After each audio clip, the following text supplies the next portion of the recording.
अस्सलामुअलैकुम, my name is Ayesha और आज का हमारा टॉपिक है respiratory membrane. This is respiratory acinus. Respiratory acinus 3 components होते हैं: respiratory bronchiole, alveolar duct and alveoli. और ये हिस्टोलॉजिकल स्ट्रक्चर है एक एल्वुलाई का।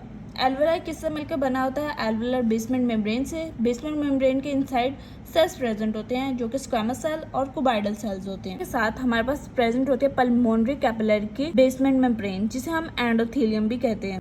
और पल्मोनरी कैपिलरी की बेसमेंट मेम्ब्रेन और एल्वुलर बेसमेंट मेम्ब्रेन के दरमियान जो स्ट्रक्चर होता है, जो स्पेस होती है, उसे हम इंटरस्टिशियम का नाम देते हैं। Each dot present on the surface of cell present water molecule.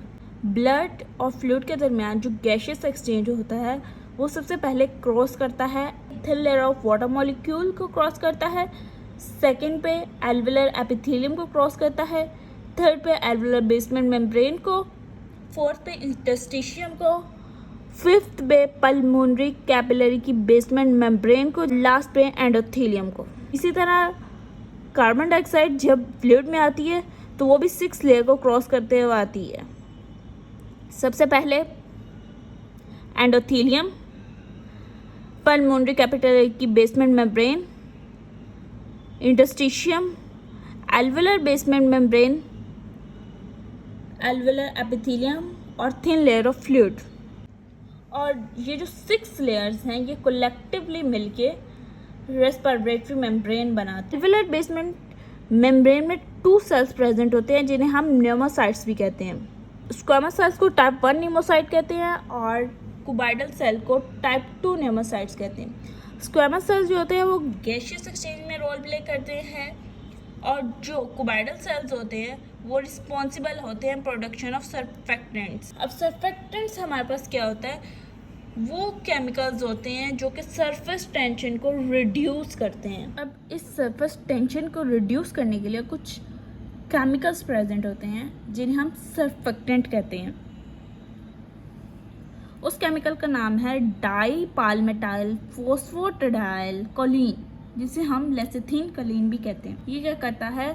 Surface tension को रिड्यूस करता है और इसकी सोर्स है टाइप 2 न्यूमोसाइट्स मींस कोबाइडल सेल। अब इसकी प्रोडक्शन स्टार्ट कब होती है? 24 वीक ऑफ गेस्टेशन में और प्रेजेंट रहती है 35 वीक ऑफ गेस्टेशन तक। इमेच्योर लंग या प्री मेच्योर लंग उसे कहते हैं जिसमें हमारे पास सर्फेक्टेंट नहीं प्रेजेंट होता, क्योंकि सर्फेक्टेंट नहीं प्रेजेंट होगा तो सरफेस टेंशन नहीं डिक्रीज होगी, सरफेस टेंशन नहीं डिक्रीज होगी तो हमारे पास एल्वुलाई कोलैप्स कर जाएंगे। अब हम असेसमेंट कैसे करते हैं यूटेराइन कॉन्ट्रैक्शन के दौरान कि मतलब बस मेच्योर है या इमेच्योर है? उसके लिए हम चेक करते हैं लेसिथिन और स्फिंगोमाइलिन रेशो। लेसिथिन हमारे पास है सर्फेक्टेंट और स्फिंगोमाइलिन हमारे पास है फैटी लिपिड जो कि एमनियोटिक फ्लूइड में प्रेजेंट होता है। अगर इसकी रेशो 2:1 मीन्स लेसिथिन की रेशो 2 और स्फिंगोमाइलिन की रेशो 1 होगी, उससे ज़्यादा होगी, 2:1 से ज़्यादा होगी तो वो मेच्योर लंग है। अगर यही रेशो कम होगी तो वो इमेच्योर लंग है और जब बेबी बोर्न होगा तो उसे रेस्पिरेटरी डिस्ट्रेस सिंड्रोम हो सकता है। Thin layer of water molecules क्या करते हैं? वो एक पोटेंशियल क्रिएट करते हैं वाटर मॉलिक्यूल के दरमियान और एल्वुलर वॉल के दरमियान के एयर से ज़्यादा कौन उसकी तरफ अट्रैक्ट होगा। और ये जो अट्रैक्शन की फोर्स क्रिएट होती है इसको हम सरफेस टेंशन का नाम देते हैं। Simply it means surface tension क्या है कि जो फोर्स जनरेट हो रही है उनके मॉलिक्यूल्स की अट्रैक्शन की वजह से लिक्विड की सरफेस पे, उसे हम सरफेस टेंशन कहते हैं। अब सरफेस टेंशन रिस्पॉन्सिबल है कोलैप्स ऑफ एल्वुलाई के लिए। जितने स्मॉलर एल्वुलाई होंगी उतनी ही उनकी ज़्यादा टेंडेंसी होगी कोलैप्स की, और जितने लार्जर एल्वुलाई होंगे उतनी ही कम टेंडेंसी होगी कोलैप्स की। अब कुछ कंडीशन हैं जिनमें सरफेस टेंशन इंक्रीज होती है। उसमें सबसे पहले हमारे पास आ जाता है pulmonary oedema, pneumonia, adult respiratory distress syndrome, aspiration of fluids.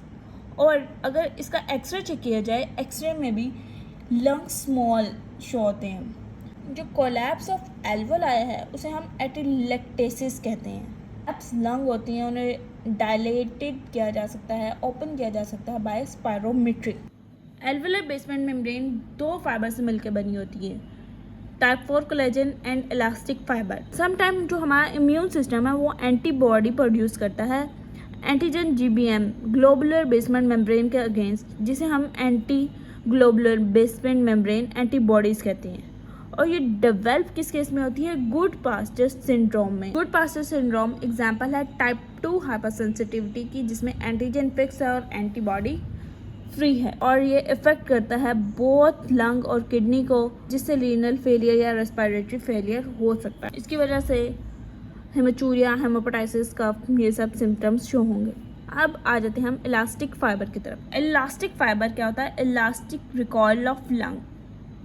अब इलास्टिक रिकॉइल क्या होती है? जब हम किसी इलास्टिक को एक्सपैंड करते हैं और जब उसे रिलीज़ करते हैं, उसे अपने ओरिजिनल साइज़ को एक्वायर करने के लिए जो फोर्स लगती है, उस एक्सपेंडिंग फोर्स को हम इलास्टिक रिकॉइल कहते हैं। और ये इलास्टिक रिकॉइल इलास्टिक फाइबर की वजह से होती है। अब जो इलास्टिक फाइबर है कुछ डिजीज़ में इंक्रीज़ करता है और कुछ डिजीज़ में ये डिक्रीज़ होता है, और जिस डिजीज़ में ये इंक्रीज़ होता है उसे हम पल्मोनरी फाइब्रोसिस कहते हैं, क्योंकि इलास्टिक रिकॉइल इंक्रीज़ होगा और सरफेस टेंशन इंक्रीज़ होगी और लंग कोलैप्स करेगा और लंग की कंप्लायंस हमारे पास लो हो जाएगी। और किस किस में इलास्टिक फाइबर डिक्रीज़ होगा? एम्फीसीमा में, उसमें इलास्टिक रिकॉइल डिक्रीज़ होगी, लंग की डायलेशन होगी, लंग की कॉम्प्लायंस इंक्रीज़ हो, और एक्सरे में हमें लार्ज साइज लंग मिलेगा, और पल्मोनरी फाइब्रोसिस की केस में हमें स्मॉल साइज लंग मिलेगा। दो तरह की फोर्सेस लंग पे एक्ट करती हैं, एक होती है कोलैप्सिंग फोर्स और एक होती है एक्सपेंडिंग फोर्स। कोलैप्सिंग फोर्स अभी हमने पढ़ा कि इलास्टिक रिकॉइल और सरफेस टेंशन की दोनों साइमल्टेनियसली जब हमारे लंग पे एक्ट करेंगी, इसे हम कोलैप्सिंग फोर्स कहते हैं। Expanding force elastic recoil of ribs negative intrapleural pressure space जो विसरल और पैराइटल पेलूरा के दरमियान होती है, उसे हम इंट्रापेलुलर स्पेस कहते हैं। इंट्रापेलुरल स्पेस हमारे पास लेस होती है आउटसाइड से। आउटसाइड जो होता है वो 760 मिलीमीटर ऑफ मर्करी होता है और inside intrapleural space 753 millimetre of mercury होती है। और ये कम किस केस में होती है? इंस्पायरेशन में ये लेस होती है, इसलिए इसे नेगेटिव इंट्रापेलुरल प्रेशर कहते हैं। इन फोर्सेस में डिस्पैरिटी रहती है अकॉर्डिंग टू द कंडीशन। अब पल्मोनरी फाइब्रोसिस में इलास्टिक रिकॉइल इंक्रीज हुआ, कोलैप्सिंग फोर्स भी इंक्रीज होगी और लंग कोलैप्स कर जाएगा। अगर एम्फीसीमा में देखा जाए, इलास्टिक रिकॉइल डिक्रीज होगी, एक्सपेंडिंग फोर्स इंक्रीज होगी और हमें वहाँ पे हाइपर इन्फ्लेटेड लंग्स मिलेंगे। This is all about lecture. Hope you like the video. Don't forget to like, subscribe and share.